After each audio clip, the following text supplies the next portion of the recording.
In one hand, I hold an iPad 3G, and in the other hand, I hold one end of a USB cable with the other end connected to my MacBook Pro. The MacBook Pro that was sponsored by PC Pit Stop, go.tagjag.com/PCPitstop. The iPad, however, was sponsored by nobody. So I'm going to connect it for the first time. Have to come up with a name, too. And I think we've got a few good ones going here. Remember, it's a portable device, so it has to begin with the letter P. I'm going to go ahead and...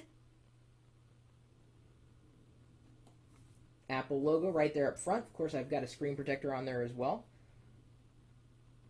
I did the screen protector installation in another video. Of course, I did the unboxing of the iPad 3G in another video, and the unboxing of the MacBook Pro in another video. I've got a lot of videos out there. My whole life is on video. Here we go, booting up for the very first time. iTunes, connected to iTunes. This is what it says. I hear the clink. So now, iTunes come up. I'm going to go ahead and I'm going to set her right there on the stand from Griffin.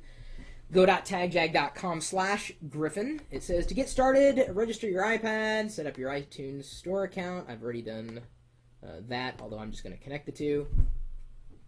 iPad, accessing the store, use my Apple ID, which is fine. This cable's getting in the way. I'm not going to tell you my password. There we go. I'm going to turn up the brightness a bit. Ah, yes. Has all my information in there. Great. Ask me what I do for a living. Why would I tell Apple over and over again what I do for a living? Push email calendar. Try Mobile Me free. I already have Mobile Me. You should know that. Set up the iPad. Set up as a new iPad. Name. What's the name, guys? Begins with a P. Prometheus. Philopenthus. Phantasmos, Protoplasm, P names. I think I like Pythagoras. I think someone mentioned that earlier. Pythagoras? Now, theoretically, it's a good name. Get it? Pythagorean theory? Automatically sync applications to my iPad. Automatically add photos to my iPad. I'm not going to automatically sync anything right now. Since I have the iPhone set up on the same device, I don't want a lot of the same stuff on my iPad at this point in time. I want to manage those two things separately. So I'm going to go ahead and click Done. And now it is synced. Synced?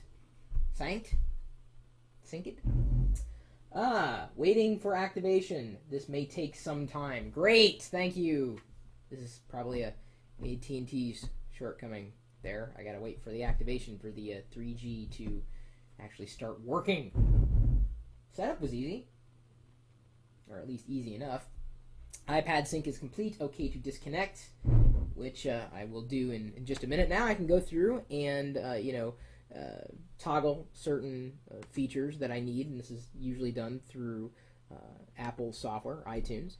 I can encrypt the iPad backup, convert higher bitrate songs, 128 kbps AAC, prefer standard definition videos, basically these things being done to save space.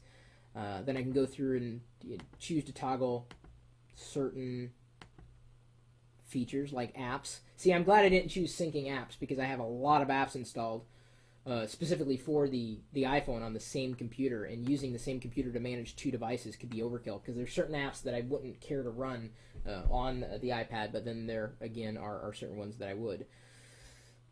Let's see here. So I'm gonna wait. See, I told you this cable's kind of getting in the way. Waiting for activation. This may take some time, but I can go in and I should be able to use the iPad 3G without any limitations, since I can connect to it by way of Wi-Fi.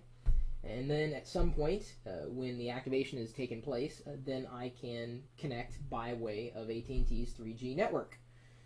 Cellular data roaming, APN settings, and the SIM pin view account. So I think I may need to actually log into my AT&T account to manage things remotely, which is fine. I'll do that, but I'm not going to do it right now. Either way, stay tuned for another video where I will be activating 3G on the iPad 3G. This is the 64 gig version, purchased with my own money. Don't know what I'm going to be doing with the other iPad yet. Looking for recommendations. And of course, if you ask if you can have it, chances of that happening are between slim and none. My email address, however, chris@perillo.com. If you have any other iPad tips to pass along, maybe you know some iPad software I could take a look at, specifically software that was built for use on the iPad 3G. Love to take a look. Geeks.perillo.com, where you can participate. You also have the ability to embed your own YouTube videos, including videos that you may have done on the iPad, iPhone, whatever gadget you might have. We'll take it. Yeah, it's content that we'd love to share with the rest of the community. And then the good stuff usually goes out in the newsletters and updates on Facebook, etc. Facebook.com/Chris Perillo, @Chris Perillo on Twitter, chris.perillo.com. That's the blog. And of course, we also have the live video feed. And I'm gonna make the live video feed the first place that I visit here. Hang on, I've got to make sure I connect to the wireless network here. I mean my wireless network, because of course I don't have my account set up yet. My wireless network, I'll do that later. It's asking me to connect to AT&T. The first page that I'm going to visit is going to be pocket.perillo.com. This will work on an iPhone, an iPod Touch, and it'll also work on the iPad. It's just a web page with an HTML5 live video embed. Press the little play button, and in a couple seconds' time, we will have the live video feed with volume. It's me, right there. It's live. It's just a couple seconds ago, right there. Looks great, by the way, on the iPad. Wow, it looks better than normal. Looks even better on the iPad 3G, I think. I don't know. Maybe they did something to it. Who knows? Either way, you can join us, and if you don't have an iPad or whatever, you can still tune into the live video feed 24 hours a day, 7 days a week, right here at live.perillo.com. We'll see you later.